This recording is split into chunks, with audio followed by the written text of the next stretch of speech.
Honestly, I'm totally lost for words. Totally lost for words. What's happened the past week, the past couple of days, just...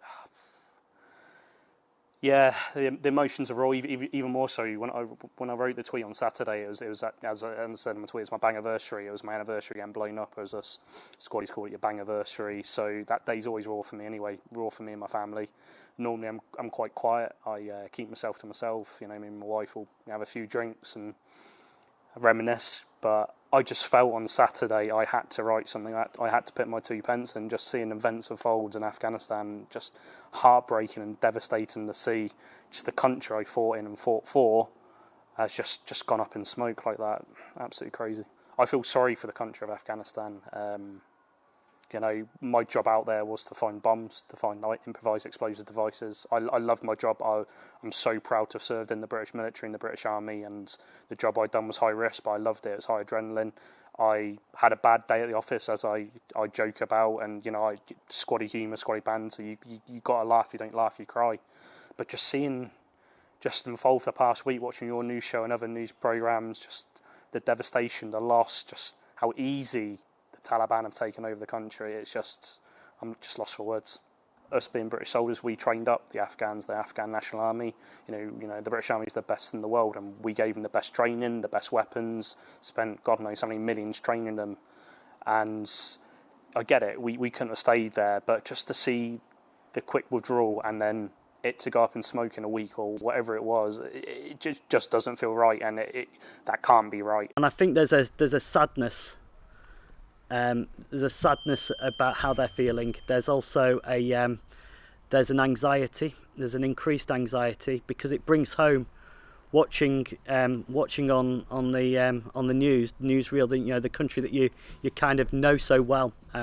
There's a personal connection, and when I see it, I can smell and taste and feel what's happening there. And I'm sure the veterans that I work with and veterans across the UK will absolutely understand that we can feel the heat, we can feel the tension, and it brings it all back to you as if you're almost straight back there.